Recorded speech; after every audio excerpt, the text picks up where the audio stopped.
Mungkin di sesi saya kita tutup di sini. Silakan siapkan jawabannya, pertanyaannya. Kalau nanti ada yang ditanya. Oh, dia pemateri ya, bukan narasumber, bukan moderator ya? Wabillahi taufiq wal hidayah. Assalamualaikum warahmatullahi wabarakatuh.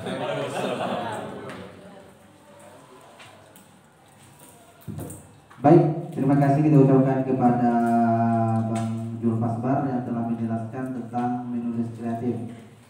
Baik, kepada bapak-bapak, ibu-ibu, silakan menikmati minuman yang disediakan. Selanjutnya kita masuk ke materi yang keempat, yaitu disampaikan oleh Bang Surya. Jadi Bang Surya ini adalah di sini duduk pegiat konservasi alam gitu.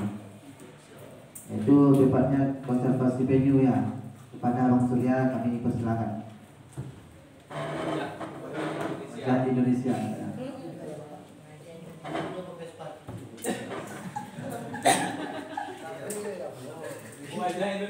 Wajah Indonesia. Assalamualaikum warahmatullahi wabarakatuh. FPL masalah enggak? Terima kasih sekali ya. Sebenarnya kalau di beberapa materi ini nggak cocok. Ini karena saya juga nggak pernah kuliah, ini cocoknya sidang skripsi sebenarnya karena yang hadir di sini mentor-mentor semua. Gitu.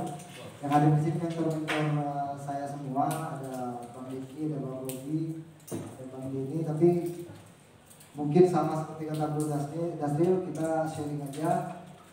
Perkenalkan, nama saya Surya, lahir tepat di hari Sumpah Pemuda. Jadi sekarang masih muda, umurnya sama dengan Dasril, 33 tahun. Hari ini kita mau sampaikan, kalau diminta Bang Denny kemarin, impact dari literasi terhadap kegiatan saya. Mungkin saya lebih ambilnya literasi alam gitu. Sebenarnya literasi alam tidak ada dari kategori 6 literasi yang disebutkan Bang Jul. Ini akal-akalan saya aja gitu. Akal-akalan saya saja. Yang pertama, saya tinggal di sebuah desa di ujung Pasaman Barat, namanya Maligi.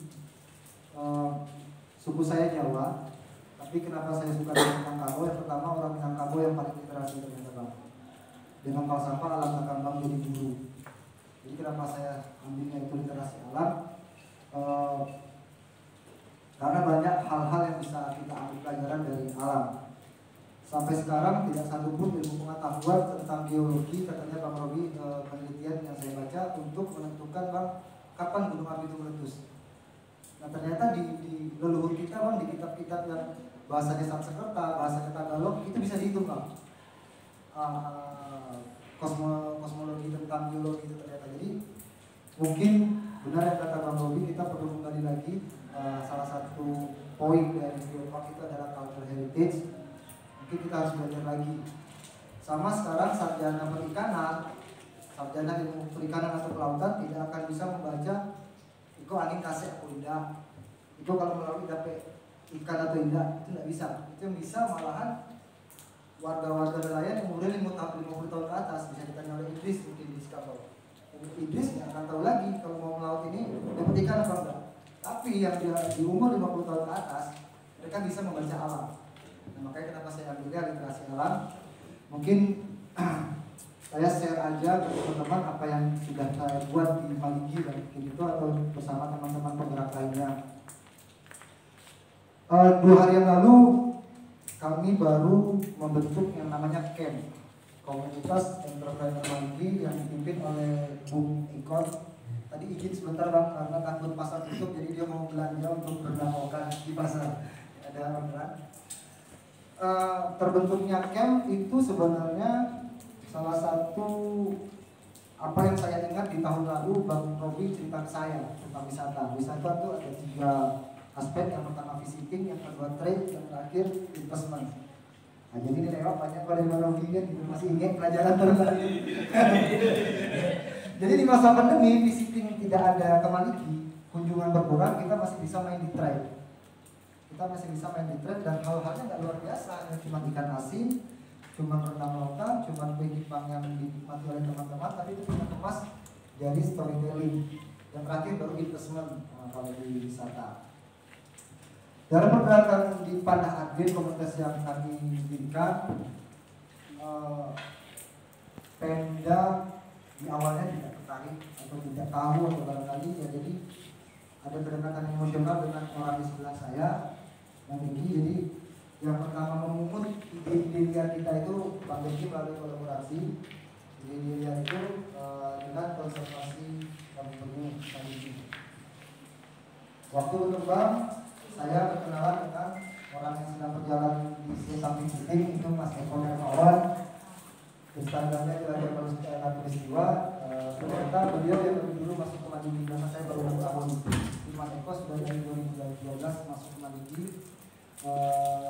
Sama kayak kata Nurul Yasil, ya orangnya itu aja kita ada satu frekuensi. Kemarin juga Mas Eko buka ini latihan desain itu yang daftar kata Mas Eko ya itu juga itu juga. Jadi alhamdulillah 2019 Maliki pasangan barat diwakili oleh Maliki dan Mas Dede saya mendapatkan mengikuti ajang sebutan pelopor, dan lagi-lagi saya dibantu oleh Bang Denny Melizana Sofian untuk pembuatan karya ilmiah dan juga Mas Eko mungkin dokumentasinya. Di 2020 kita masuk GP Award di Desa Wisata. Alhamdulillah pasangan barat sudah menjadi sebuah desa wisata, yang pertama Simurui, yang kedua Maliki, dan masih merintis apa-apa yang mau kita buat ke depannya. Kembali ke literasi alam, saya mungkin membawa pesan aja, kawan-kawan di sini coba kita lebih universal aja mungkin berpikirnya, bahwasanya kalau sekarang kebanyakan masyarakat modern menganggap vertikal, Tuhan yang paling atas, kita manusia yang di bawah Tuhan sedikit, baru alam. Gitu. Kita mungkin lebih ke universal aja sekarang ini, ayo sama-sama kita universal sesuai falsafah Minangkabau, alam tata menjadi buruk, bahwasanya leluhur kita itu punya kedekatan emosional dan menghargai yang bukan manusia. Bayangkan orang Minangkabau menyebut harimau itu inyek, orang Jawa menyebut harimau itu kiai. Bahkan anjing di orang Jawa itu disebut den baguse. Dan ketika Merapi meletus, orang-orang Jawa yang leluhur itu nggak boleh dibilang meletus semuanya. Kerso, jadi punya kerso. Jadi yang mulia Merapi itu sudah punya kegiatan. Karena semuanya kan paradoks. Ketika Merapi itu di satu sisi bencana, itu sebenarnya anugerah bagi para petani karena dia menghantarkan zat-zat yang dibutuhkan oleh tanah. Zat-zat yang dibutuhkan oleh tanah. Jadi saya sharingnya mungkin itu kampanye dari saya ke teman-teman. Yuk hargai, baik kalau nanti nampak, kalau kata Pak Robi, minimal kalau yang merokok itu bentuknya jangan dibuang sembarangan. Kalau itu sampah dibuang. Terus kalau melihat pohon dipaku, dicabut pakunya itu, karena hewan dan tumbuhan adalah kakak tertua manusia. Mereka juga yang diciptakan oleh manusia, yang oleh Allah, baru manusia yang terakhir. Dan kalau kita lihat di semua sisi suku yang ada di Indonesia, erat sekali hubungannya dengan alam. Tapi kan rata-rata rumah adat itu pasti panggung. Rumah adat pasti panggung, pasti yang paling bawah nanti ada ternak. Itu menggambarkan hubungan emosional kita dengan alam itu sangat tinggi. Terus kalau raja-raja Jawa itu selalu diberi gelar Pakubono, Hamengkubumi. Kalau di Minang mungkin Pemandang Alam. Jadi kita memang yang menjalankan falsafah Al-Quran mungkin yang rahmatan lil alamin gitu. Oke, itu jadi saya share-nya dengan literasi ini, dengan apa yang banyak saya baca. Yang pertama, yang paling saya rasakan impact-nya itu koneksi. Ternyata koneksi bisa mengenal teman-teman semua, bisa mengenal Bang Dik, bisa mengenal Bang Robi. Itu impact yang paling bisa kita rasakan. Dan mungkin si Idris akan menerima impact-nya juga, karena dari koneksi tadi 1 minggu lalu ditelepon BPSPL di bawah Kementerian Kelautan untuk ada program penanaman bakau. Kan itu manfaat dari kita berkegiatan literasi Idris.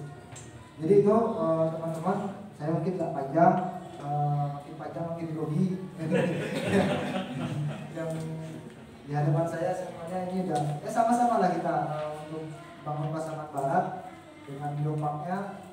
Jadi intinya apa yang kami lakukan di Maligi ini meneruskan ide-ide dan arahan-arahan dari para mentor-mentor kami.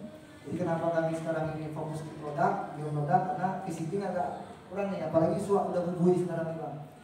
Kurang itu Bang, udah suak udah bubui, jelas. Si Sulas sudah merasakan gimana pulang ditahan ombak dulu ya Mas, harus mendorong ditahan ombak. Tapi itu juga dari segi aksesibilitas, ternyata kalau kata Bang Robi, aksesibilitas itu nomor sekian. Selamat sampai Maligi itu poin, karena adventure gitu loh. Selamat sampai Maligi itu poin, karena adventure gitu. Jadi mungkin yang lebih dibanyain nanti aktivitas dengan atraksinya. Jadi teman-teman, ayo ini sekarang Pak Sandiaga Uno juga sudah sampaikan bahwasanya di masa yang akan datang bukan lagi kuantitas turisme yang mau didatangkan, tapi kualitas. Jadi kualitas. Jadi dengan tanah yang tersisa ada di nagari masing-masing, kalau kata Mas Eko karena sudah dikuasai kapitalis, yuk kita manfaatkan tanah-tanah yang tersisa, potensi-potensi yang tersisa untuk membangun Nagarika. Yang terakhir pesan dari saya, kami punya beberapa produk, ada ikan asin, ada rendang lokan, dan ada anyaman. Ya sambil jualan gitu. Sales loh. Sales. Literasi. Itu namanya literasi finansial. Literasi finansial. Menjadi orang di prospek. Jadi memang saya seperti itu. Saya apa-apa harus dijual. Ketularan Mas Eko gitu. Jadi ngelihat temporak orang ini, temporaknya kalau jadi aktifan berapa? Jadi mungkin dari saya itu aja literasi alam. Mungkin nanti sifatnya sharing atau bagaimana, tapi mungkin nanti ada tambahan kalau bisa materinya dari Bang Robi lah, mungkin untuk geopark ya, gitu ya. Hai makan. Demikian dari saya. Wassalamualaikum warahmatullahi wabarakatuh. RKL Pasaman Barat. Baik, terima kasih kita ucapkan kepada Bang Surya yang telah menjelaskan tentang literasi alam. Jadi literasi itu tidak hanya menulis dan membaca saja, namun alam juga diliterasikan. Tadi juga permintaan dari Bang Surya kita bersama, kita pesankan juga dari Bang Robi menjelaskan atau melanjutkan materi tentang alam ini ataupun berwisata. Kepada Bang Robi kami persilakan. Yang benang merah tadi Bang, benang merah literasi dengan geopark. Nah, itu lah tadi. Kamu kue ya. Karena itu mah kosong. Baru kamu lihat. Porpoinnya dulu porpoin.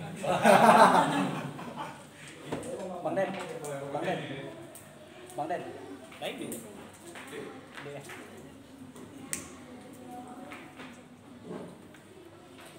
Selfie Bang, gambar itu. Selfie. Assalamualaikum warahmatullahi wabarakatuh. Waalaikumsalam. Kebetulan kita mati, Bang Den, Rahmon, Mas Eko, semuanya, Bapak Ibu, kawan-kawan sekalian, luar biasa.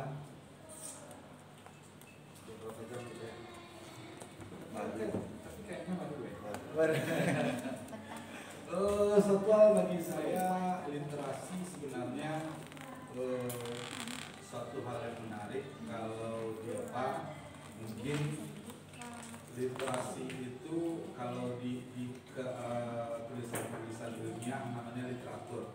Iya, literatur, kemudian nanti ada satu literatur itu mungkin bagian dari satu kajian.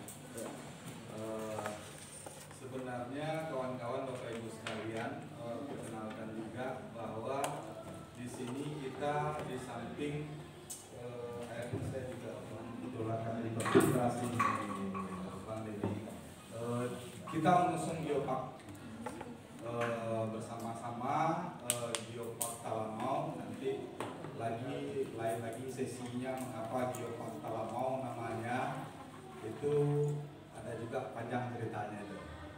Kemudian geopark itu kita usung dari 2018.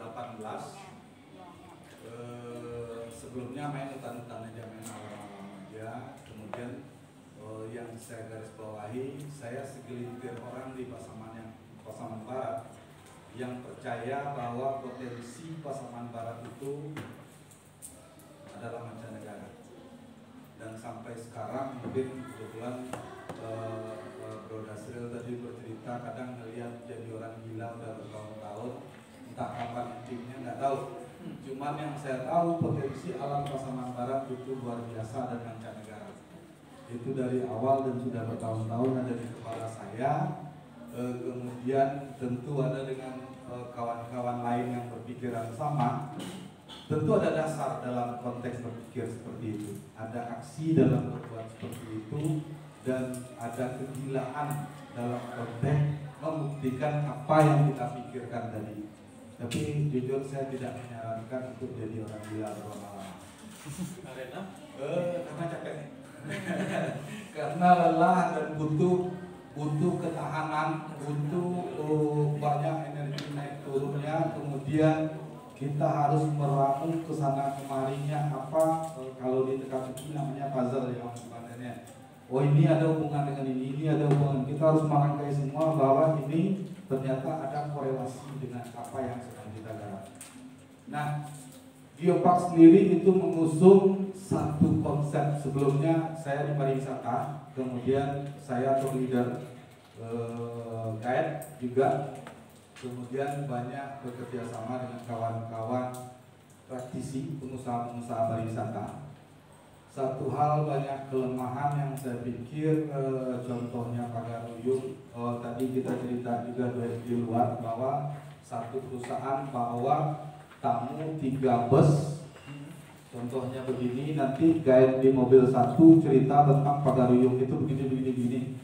Kemudian satu bus lagi masih perusahaan yang sama, tamunya masih satu juga, cerita lagi Pagaruyung itu gini. Begitu juga dengan mobil satu lagi. Ketika mereka turun di tempat pemberhentian atau taruhlah setelah sampai di rumah adat Pagaruyung itu sendiri, kemudian dengan semangatnya nanti tamu ternyata luar biasa begini kata yang mobil satu tadi. Tapi dibantah. Memang hebat, tapi tidak begitu ceritanya. Kemudian satu lagi, ya kami dengar juga cerita itu, tapi tidak seperti itu. Coba kita pahamkan satu perjalanan yang sebenarnya ketika orang datang ke satu daerah tadi, idealnya dia mendapatkan satu informasi yang jelas. Saya pikir disinilah literasi berperan. Disinilah confusing, disinilah ambigu dalam istilah Dr. Zakir Naik ya. Zakir Naik. Kenapa? Dia menjelaskan sejarah, dia menjelaskan budaya yang dalam satu kelompok tamu itu berbeda-beda. Artinya orang-orang yang menyampaikan ini adalah orang-orang yang tidak bisa dipercaya. Kenapa? Ceritanya tidak jelas. Kemudian perusahaan yang membawa si tamu tadi itu juga nggak jelas, nggak punya konsep mengerti kemana ini orang diperkenalkan ke satu daerah tadi. Kemudian nanti akan terjadi perubahan satu daerah tergantung nanti siapa yang bawa ceritanya kemana. Satu hal positif dari literasi ini, penggiat literasi ini, ketika kita bisa menjadikan buku saku misalnya satu daerah tadi, kemudian masing-masing punya cerita, baik itu legendanya seperti ini, ilmiahnya seperti ini, tergantung cara membawakan masing-masing orang pasti tidak sama. Ada yang suka humor, tapi isinya tetap sama. Si B lebih serius, tapi isinya itu juga. Si C campur-campur, tapi isinya itu juga. Nah, orang akan jelas bahwa menggambarkan daerah ini begini. Nah, saya lihat di Geopark ini pentingnya satu literasi. Saya mulai mengusung Bro Dasril benang-benang merahnya tadi. Di samping kita membaca juga, tentu ada yang kita tulis, ada saksi sejarah. Tadi Ketua Deki menceritakan kita kehilangan putra terbaik yang juga sekaligus pustakanya. sejarah dan budaya di Pasaman Barat. Kita Pasaman Barat, saya sampaikan lagi mungkin tak kesekian puluh kalinya bahwa pariwisata Pasaman Barat nomor 19 dari 19 kabupaten kota. Silakan dicek internet Sumbar nomor berapa di Indonesia, kemudian cek Pasaman Barat di internet nomor berapa sesuatu yang mesti dikunjungi di Sumatera Barat. Kita nomor 19 dari 19 kabupaten kota. Dengan begitu, Geopark ini adalah satu konsep untuk mengusung pariwisata Pasaman Barat. Ternyata ketika berwisata,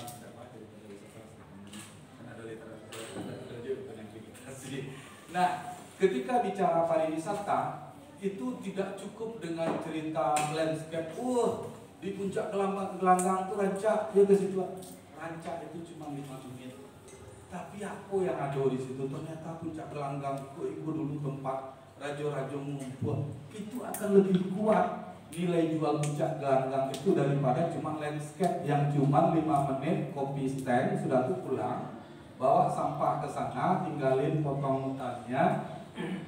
Tidak ada dampak yang signifikan secara konsep. Tapi pariwisata itu telah bergeser kepada venue. Apa nilai yang diambil dari situ? Ketika mungkin di satu mobil pariwisata tadi bicara kopi, mungkin di sini kita juga punya kopi. Kopi itu sebenarnya biasa aja, cerita kopi talu. Cuman kopi talu itu tadi kalau dibiasakan paling 60.000 sekilo, mungkin begitu. Tetapi ketika kita literasi bagaimana susahnya mengambil kopi di ketinggian dia jenis robusta, misalnya di ketinggian 700 mdpl, kemudian diolah sekian lama, dibilah dulu sekian lama, diliterasi sampai direndam, bagaimana cara merendamnya, kemudian tersajilah.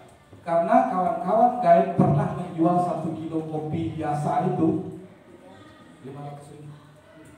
Dia jual per 100 gram. Nah, saya pikir di sini mulai ada keterkaitan. Saya tadi coba menyambungkan antara literatur, literasi dengan pariwisata.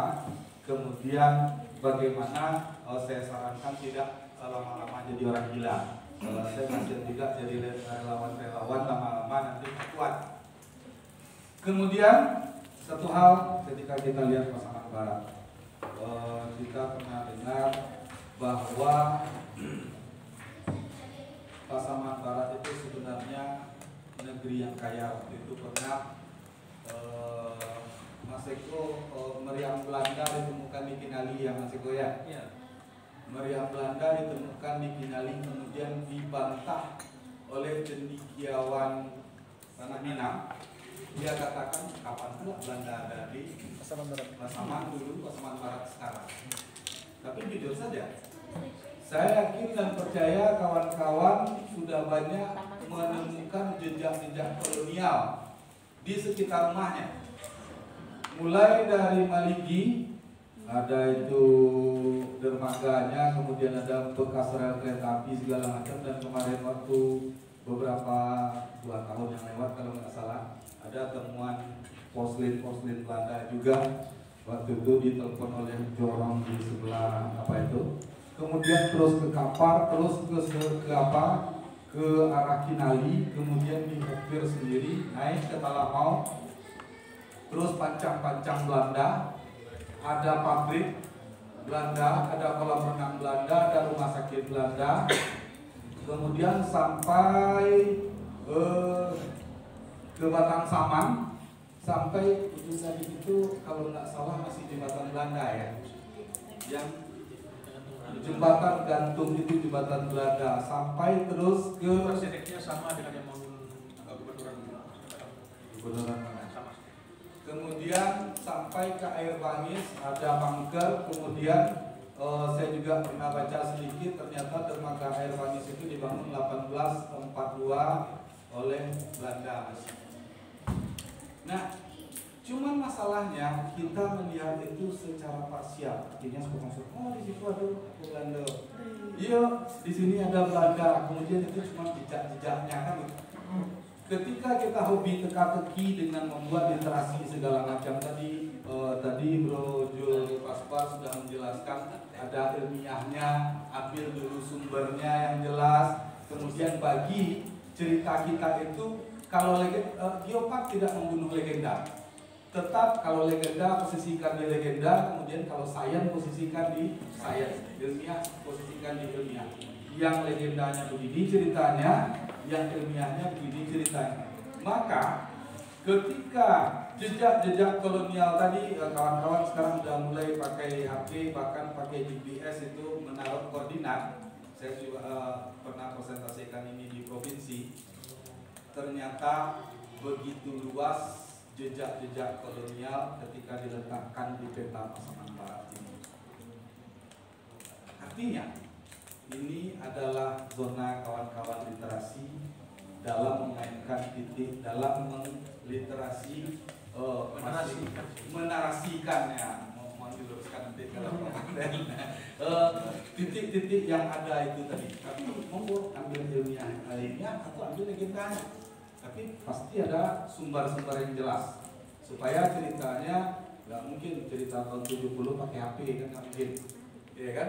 Nah, dari konteks ini artinya berarti kawan-kawan bakal banyak bisa menggali literatur, kemudian kita bicara sejarah tadi.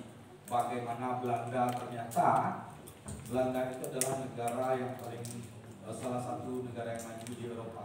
Dia surveyor terbaik, dia insinyur-insinyur terbaik, dibuktikan dengan Amsterdam. Amsterdam itu adalah laut yang didam, yang diambil dari negara-negara jajahannya tadi. Dia bukan bawa sini sawit kemudian sawit ditimbunkan ke laut, tidak. Duit di sini diambil, ditanam di sana, laut tadi jadi Amsterdam. Mereka datang ke sini bukan omong kosong, bukan cuma pergi bertanam sawit. Kita sama tahu sawit 4 tahun baru buah apa sih ya? Buah apa sih ya? Nah, kita nggak tahu ngapain Belanda sampai ada rel kereta api. Rel kereta api itu bukan investasi yang murah, Bapak Ibu sekalian. Rel kereta api itu dari besi buatan Jerman terbaik di dunia, yang membuat presisi rel pasti tidak akan lari dengan masa tertentu. Berinvestasi untuk membuat rel kereta api ketika itu, waktu itu tidak ada pesawat Jul, pasti dilewati melalui laut. Dia punya modal untuk membawa rel kereta api ini dari laut melalui kapal dari Eropa sana, Jerman sana ke sini. Surya tadi suka menggali itu kalau nak ke Lampung mengapa rel kereta api jauh-jauh. Kalau kita bicara dari apa tadi Bu? Karet. Iya. Kalau produk tanah perkebunan ladang di karet Pak. Di Pasaman Barat. Iya, waktu PTP itu kan dulu karet juga. Berapa hektar itu? Sebelum sawit itu. Oke, kita tahu karet berapa hektar. Sekarang waktu itu ada juga, saya sudah dapatkan juga foto lokomotif Belanda, Bang Den. Kemudian waktu itu di belakang lokomotif itu berlatarkan Gunung Talamau dan Gunung Pasaman, sudah ada tumbuhan kecil-kecil sawitnya waktu itu. Tapi dibanding sekarang, mana lebih banyak sawit waktu sekarang pada waktu itu? Sekarang Apakah kita bisa bekerja? Tidak, jalannya kita mungkin masih pilih-pilih. Artinya sawit tidak mencukupi untuk kita berinvestasi di mendatangkan aset-aset yang luar biasa itu tadi. Karet mungkin berapa hektar sekarang karetnya? Kita juga pernah dengar ada 4 hektar kebun teh, ada 4 hektar itu di tengah hutan. Kalau sekarang kita bilang hutan, kalau dulu berapa lagi lebih hutannya? Kok di tengah hutan cuma 4 hektar? Kemudian ada kebun bambu 4 hektar juga. Kasihan ya, jauh dari Eropa sana cuma buat 4 hektar di sini. Dan itu mereka berinvestasi. Kalau yang rel kereta api pasti tidak akan bisa dilarikan kemana-mana. Tapi kalau jalan Belanda itu bisa dilenggokkan ke sana kemari. Investasi rel kereta api tadi ketika tahun 1800-an tadi, setelah perang Diponegoro 1835 mutlak, 1842 pembangunan dermaga air Bangis, kemudian berinvestasi kemari, itu bukan sesuatu yang main-main sekarang ada di depan mata kita. Kemudian pertanyaannya, sejarah seperti ini, kalau Bapak Ibu kawan-kawan ada yang punya anak atau sedang di SD, SMP, SMA, adakah cerita budaya Minangkabau atau sejarah namanya di buku-buku sekolah itu menceritakan kolonial ada di Pasaman sekarang, Pasaman Barat? Apakah ini tidak tantangan untuk kita literasi dengan bukti-bukti yang ada di depan mata kita untuk membuat literatur yang membalikkan, bahkan mengubah sejarah lagi di Sumatera Barat? Kalau ketika berubah sejarah di Sumatera Barat, berubah sejarah di Indonesia. Bukti-bukti tadi cukup kuat ketika waktu itu Mas Eko punya foto botol bir segala macam yang zaman tahun 800-an sekian, saya juga punya fotonya, teman saya sendiri juga. Ketika ini dirangkai, ini kita bilang dengan literasi itu ketika Presiden tadi bilang ada literatur yang ilmiah dan apanya tadi, apakah ini tidak membalikkan sejarah sehingga orang harus belajar Pasaman Barat itu pernah dulu peradaban Eropa yang hilang di Pasaman Barat ini. Ini satu hal. Dan ketika orang masuk ke Pasaman Barat masih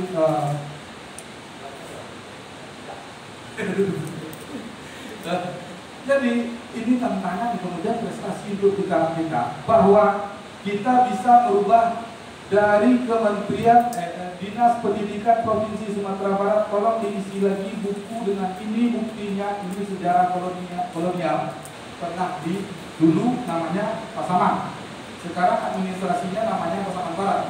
Ini bukti-buktinya tentu pasti ada kita damping. Belum Pasaman apa?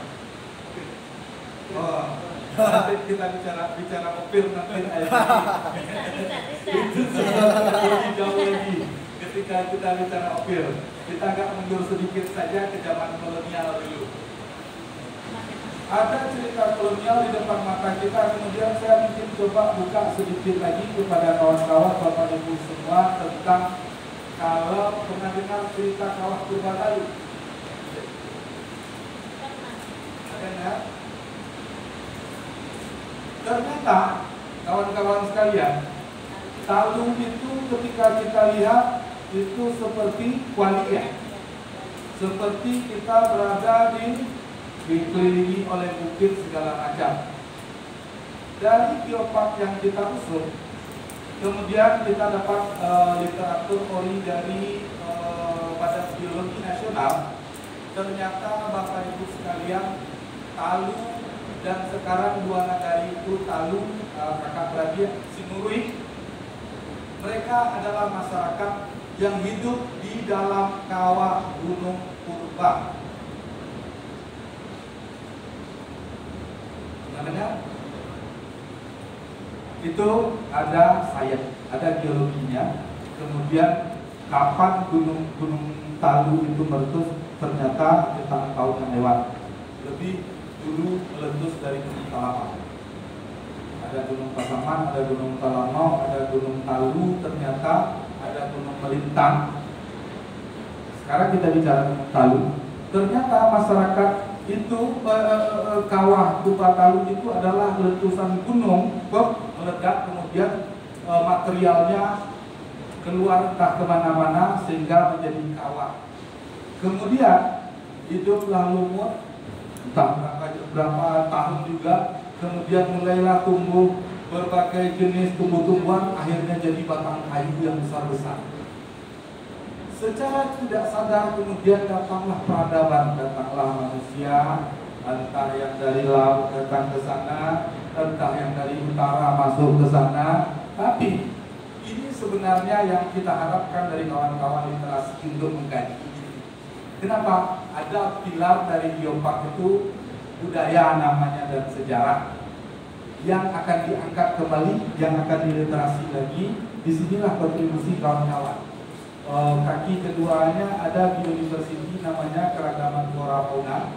Pilar ketiga, pilar yang paling tingginya adalah geologi. Ketika cerita gunung tadi itu cerita geologi. Nah, apa bukti kawah itu bahwa itu kawah Purba-Talu? Itu kita nggak bisa ngomong. Di mana peta geologinya? Kita nggak bisa ngomong.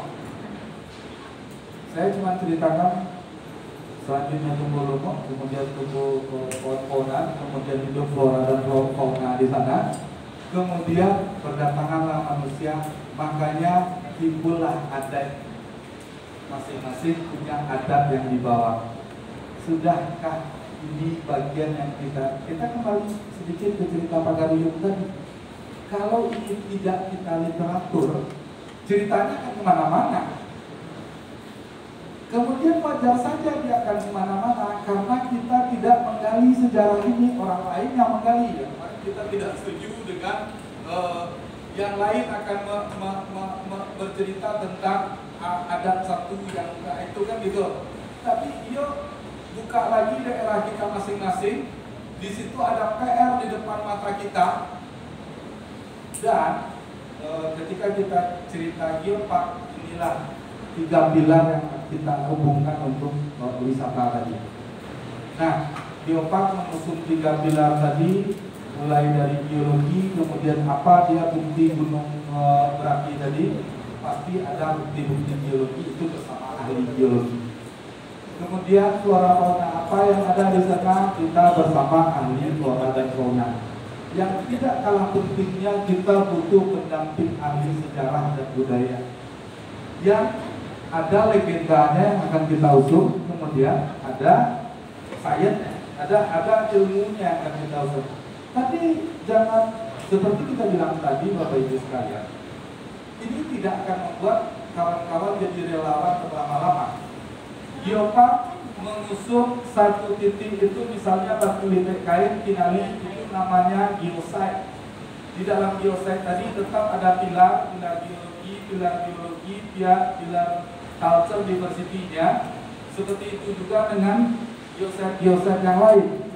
Seperti itu juga dengan kawah Purba-Talu tadi. Ketika ada badan pengelola, orang masuk ke Talu itu registrasi dulu.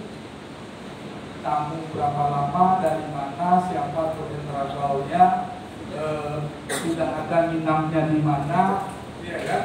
Kemudian si tamu tadi itu beli program, mungkin ini bagian kawan-kawan teknologi nanti. Saya coba ambil sedikit kutipan dari Belitung. Ketika kamu masuk, seperti geopark sendiri di kabupaten ini, kita akan buat BP namanya, Badan Pengelola Geopark.